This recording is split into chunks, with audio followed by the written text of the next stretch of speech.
I never thought I'd be the kind of person who'd run away to a cabin in the woods. That sounds dramatic, doesn't it? But that's exactly what I did last October. 29 years old, burned out from my tech job in Seattle, scrolling through rental listings at 2 in the morning because sleep felt impossible. That's when I found it. A small cabin near the Canadian border, shared accommodation, cheap enough that I could afford to take a month off work. The listing mentioned another tenant, someone who'd already booked the place for the same dates. The owner assured me there were 2 separate bedrooms, a shared living space, and enough distance that 2 strangers could coexist peacefully. I clicked confirm before I could talk myself out of it. The drive up was longer than I expected. 5 hours of winding mountain roads, my phone losing signal somewhere around mile marker 73. The cabin appeared through the trees, like something from a postcard, all weathered wood and a stone chimney, surrounded by pines so tall they seemed to hold up the sky. I parked next to a dark green Subaru that had seen better days, covered in bumper stickers about national parks and environmental causes. My new cabin mate was already here. I grabbed my duffel bag and groceries, taking a moment to breathe in the air. It smelled like pine needles and wood smoke and something else, something clean and ancient. The kind of air that makes city lungs remember what they're supposed to do. The front door was unlocked. I pushed it open, calling out a hesitant hello. He emerged from the kitchen, and I felt something shift in my chest. Not love at first sight. Nothing that simple. Just recognition, maybe. Like my body knew something my brain hadn't figured out yet. He was tall, maybe 6'1", with dark hair that curled slightly at the ends and eyes the color of strong coffee. He wore a flannel shirt with the sleeves rolled up, revealing forearms that suggested he did something more physical than stare at computer screens all day. He smiled, and it was genuine, reaching all the way to those coffee-colored eyes. "I'm Ethan," he said, wiping his hands on a dish towel. "You must be the other city refugee." "Marcus," I replied, setting down my bags. "That obvious?" He laughed, a warm sound that filled the small space. "We've all got that look when we first arrive. Like, we're not quite sure the woods are real. Give it a few days, you'll start to feel it." I didn't know what he meant then. I do now. The cabin was smaller than the photos suggested, but somehow more charming. The main room served as living room and dining area, dominated by a stone fireplace that Ethan had already stocked with wood. The kitchen was tiny but functional, separated by a wooden counter, worn smooth by decades of use. 2 bedrooms branched off from the main space, each barely large enough for a bed and a small dresser. There was no television, no Wi-Fi, just a battery-powered radio and a collection of board games stacked in the corner. The owner had left a note about the generator, the well water, the composting toilet, all the rustic details that make a place like this feel both adventurous and slightly terrifying. That first evening, we circled each other politely, 2 strangers trying to establish boundaries and routines. Ethan made dinner, some kind of vegetable stew that smelled incredible. I offered to clean up, grateful for a task that didn't require conversation. We were both quiet people, I realized, both here to escape something, neither of us ready to talk about what. The sun set early, the forest swallowing the light by 6:30. Ethan lit the kerosene lantern that hung above the dining table, adjusting the wick until it cast a warm, golden glow across the room. He settled into the armchair by the fireplace with a paperback book, his long legs stretched out toward the flames. I sat on the couch with my own book, a thriller I'd been meaning to read for months, but I kept losing my place, distracted by the sounds of the forest outside and the quiet presence of this stranger who somehow didn't feel like a stranger at all. "You're not reading," Ethan said after a while, not looking up from his page. "I am," I protested. "You've been on the same page for 20 minutes. I can see the reflection in the window." I felt heat rise to my cheeks. "Sorry, I'm just adjusting. It's quieter than I expected." He closed his book, keeping his finger between the pages to mark his spot. The quiet gets loud after a while, doesn't it? That's what I love about it. You can finally hear yourself think. "Is that what you came here for?" I asked. "To think?" Something like that. He looked at me then, really looked at me, and I felt exposed in a way that had nothing to do with the lamplight. "What about you?" "I came here to stop thinking," I admitted, "at least about certain things." He nodded, understanding somehow, and went back to his book. But the silence between us had changed. It felt less like avoidance and more like companionship. The days developed a rhythm. We'd wake with the sun, make coffee in the old percolator, eat breakfast in comfortable silence. Then we'd go our separate ways. Ethan would hike, sometimes disappearing for hours with a backpack and binoculars. He was a wildlife photographer, I learned, between jobs, using this time to build his portfolio and remember why he'd chosen this career in the first place. I'd stay closer to the cabin, walking the nearby trails, sitting by the stream that ran about half a mile east, trying to let the natural world work whatever magic everyone seemed to think it possessed. But the evenings, those belonged to both of us. We'd cook together, taking turns with recipes, laughing at our failures, and celebrating our successes. Ethan introduced me to his love of sourdough bread, walking me through the process of feeding his starter, which he'd brought with him in a jar and treated like a beloved pet. I taught him my grandmother's recipe for chicken paprikash, one of the few things I knew how to make from memory. We'd eat by candlelight, the generator off to save fuel, talking about everything except the things we were running from. On the fifth night, Ethan asked if I wanted to hear a story. We'd finished dinner, cleaned up, and settled into our usual spots by the fire. The lantern hung low between us, its flame steady and warm. I'd noticed he had a different book with him, something older. The spine cracked and the pages yellowed. "What kind of story?" I asked. "The kind you don't read alone," he said, a slight smile playing at his lips. My grandfather used to read to me when I was a kid, adventure stories mostly, tales of explorers and lost cities and impossible journeys. I brought some of his favorites with me. Thought maybe the woods would be a good place to revisit them. Something in my chest tightened. I'd never had someone read to me, not that I could remember. My parents weren't the type, too busy with their own lives to sit still for story time. The idea felt intimate in a way I wasn't prepared for, but I found myself nodding. "I'd like that," I said quietly. He opened the book, adjusting his position so the lamplight fell across the pages. His voice changed when he read, becoming richer, more textured. He wasn't just reciting words. He was inhabiting them, bringing them to life. The story was about a man who sailed to the Arctic, searching for something he couldn't name, finding instead a kind of peace in the endless ice and sky. Ethan read for maybe 40 minutes, and I sat completely still, mesmerized not just by the story, but by him, by the way his face softened in the lamplight, by the gentle rise and fall of his voice. When he finished the chapter, he closed the book and looked at me. "Your turn tomorrow night?" "I don't have anything to read," I said. "I didn't bring the right kind of books."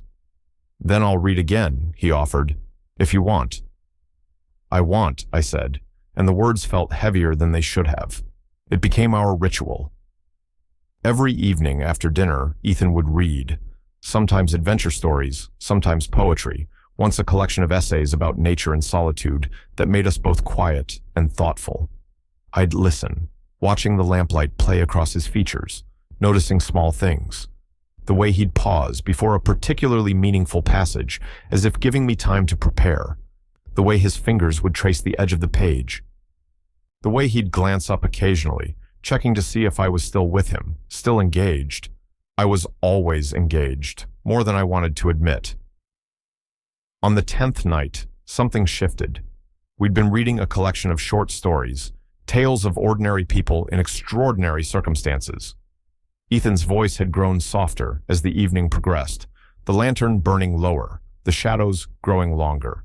The fire had burned down to embers, and neither of us had moved to add more wood. The story was about two men who met on a train, strangers who shared a single night of conversation and connection before parting ways, never to see each other again. It was beautiful and sad, and when Ethan finished, he didn't close the book right away. He just sat there, staring at the page. "Do you think that's enough?" he asked finally. "One perfect night?" "I don't know," I said honestly. "Maybe it depends on what you're looking for." He looked up at me then, and in the low lamplight, his eyes were almost black. "What are you looking for, Marcus?" The question hung between us, heavy with meaning. I could have deflected, could have made a joke or changed the subject. Instead, I told him the truth. "I came here because I was tired of pretending," I said. "Tired of being the person everyone expected me to be. Tired of hiding parts of myself because they didn't fit the narrative. I thought maybe in the woods alone, I could figure out who I actually am." "And have you?" he asked softly. "I'm starting to," I said, "but I don't think I'm alone anymore." His breath caught, just slightly, but I heard it. The cabin was quiet enough that I heard everything. The crackle of the dying fire, the wind in the pines outside, the beating of my own heart. "Neither am I," Ethan said. He didn't reach for me. I didn't reach for him. Not that night. But something had been acknowledged, some truth spoken into existence. When we said goodnight and retreated to our separate rooms, the space between us felt charged with possibility. I barely slept. I lay in my narrow bed, listening to the sounds of the cabin settling, of Ethan moving around in his own room, and I thought about all the choices that had led me here. The relationship I'd ended 6 months ago because I couldn't keep lying to myself about what I wanted. The job I'd thrown myself into to avoid dealing with the aftermath. The loneliness that had become so familiar I'd almost stopped noticing it. And now this unexpected connection with a man I barely knew, but somehow understood better than people I'd known for years. The next morning felt different. We made breakfast together, our movements synchronized in a way they hadn't been before. Our hands brushed as we reached for the same coffee mug, and neither of us pulled away quickly. We hiked together for the first time, Ethan showing me his favorite spots, places where the light filtered through the trees in cathedral-like beams, where the moss grew so thick it muffled our footsteps. He photographed everything, but he also photographed me, catching me off guard, preserving moments I didn't know were significant until I saw them through his lens. That evening, he read to me again. We'd moved closer, I realized. I was no longer on the couch, but in the other armchair, pulled up so our knees almost touched. The lantern hung between us, lower than usual, its light more intimate. He read poetry this time, Mary Oliver and Wendell Berry, words about wildness and belonging, and the courage it takes to be truly seen. When he finished, he set the book aside and looked at me. "Can I tell you something?" "Anything," I said. "I've been alone for a long time," he began. "By choice, mostly. After my last relationship ended, I decided it was easier to just focus on my work, on being alone. I told myself I was independent, self-sufficient. But really, I was just scared of being hurt again, scared of wanting something I couldn't have." "I understand that," I said quietly.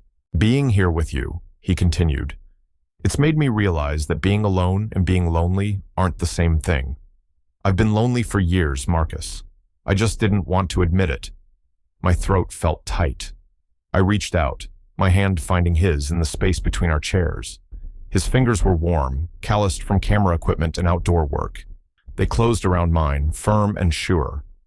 "I'm scared too," I admitted. "Scared that this is just the cabin, just the isolation making us feel things that won't survive in the real world. Scared that I'm reading too much into this, scared that I'm not." He stood then, pulling me up with him. We were close now, close enough that I could see the flecks of gold in his dark eyes, could smell the wood smoke and soap scent of him. The lantern cast our shadows against the wall, 2 figures merged into one. "What if we don't worry about the real world yet?" he said. "What if we just be here now, and let that be enough?" I nodded, unable to speak, and he leaned in slowly, giving me every chance to pull away. I didn't. His lips met mine, soft at first, questioning. I answered by pressing closer, my free hand coming up to cup the back of his neck. The kiss deepened, and it felt like coming home, like finding something I hadn't known I was searching for. We broke apart, breathing hard, foreheads pressed together. The lantern flickered, its fuel running low, and Ethan reached over to turn it off. Darkness swallowed us, broken only by the faint glow of the fire's embers. "Stay with me tonight," he whispered, "just to sleep, just to not be alone." I followed him to his room, our hands still linked. His bed was barely bigger than mine, but we made it work, curling into each other like we'd been doing this for years instead of minutes. He was warm and solid against me, his breath evening out as sleep claimed him. I lay awake longer, marveling at the strange path that had led me here, to this cabin, to this man, to this moment of perfect peace. The remaining days of our time at the cabin took on a dreamlike quality. We moved through our routines, but everything was different now. We touched constantly, casually, hands finding each other as we cooked or read or sat by the fire. We talked about our lives, our dreams, our fears. Ethan told me about growing up gay in a small Montana town, about the years he'd spent trying to be someone else before finally accepting himself. I told him about my family's expectations, about the career path I'd chosen to please my father, about the slow realization that I was living someone else's life. And every evening, he read to me, sometimes in his chair, sometimes with me tucked against his side on the couch, sometimes in bed with the lantern on the nightstand, its light making shadows dance across the ceiling.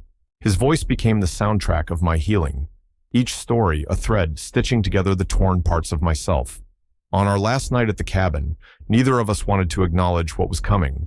We'd avoided talking about it, about what would happen when we returned to our separate lives in separate cities. Instead, we cooked an elaborate meal, using up all the fresh ingredients we had left, making a feast that felt like celebration and farewell all at once. After dinner, Ethan brought out a different book. This one was new, I could tell, the spine uncracked, the pages pristine. "I bought this before I came here," he said. "I've been saving it for the right moment." He opened it to the first page. It's about two people who find each other in an unexpected place, about the courage it takes to let yourself be known. He began to read, and I listened, understanding that this was his way of saying all the things we'd been too scared to say out loud.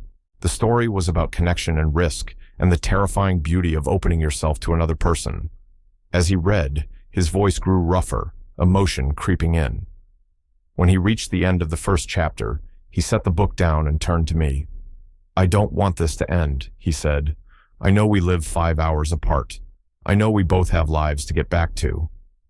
But Marcus, I can't pretend that this was just a cabin thing, just isolation playing tricks. What I feel for you is real." Tears pricked my eyes. It's real for me too. I don't know how we make this work, but I want to try. He kissed me then, deep and desperate, and we held each other as the lantern burned low, as the fire died to ashes, as the last night of our cabin life slipped away. That was 3 months ago. We left the cabin on a gray morning, loading our cars in silence, both of us reluctant to break the spell.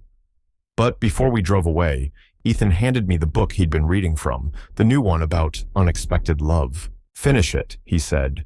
"Then call me and tell me how it ends." I read it over the next week, savoring each page, hearing his voice in every word. The ending was hopeful, ambiguous, full of possibility. When I called him to talk about it, we ended up talking for 4 hours, and that became our new ritual. Nightly phone calls that stretched into the early morning, voices replacing the physical closeness we'd lost. We've seen each other 5 times since the cabin. Weekend visits, carefully planned around work schedules and responsibilities. It's not easy. Long distance never is. But every time I see him, every time he pulls me close, and I breathe in that familiar scent of wood smoke and soap, I know it's worth it. Last week, he told me he's been offered a job in Seattle. A good job, the kind that could launch his photography career. He hasn't accepted yet. He wanted to talk to me first, to make sure we're on the same page, to see if what we started in that cabin can survive in the real world. I told him yes. I told him I want this, want us, want whatever future we can build together. Because here's what I learned in that cabin, in those quiet evenings by lamplight, in the gentle intimacy of being read to by someone who sees all of you and stays anyway. Love isn't about perfect circumstances or easy choices. It's about finding someone who makes you brave enough to be yourself, who holds your hand in the darkness and reads you stories until the fear subsides. Ethan moves to Seattle next month. We're getting a place together, something small, probably nothing as charming as that cabin in the woods.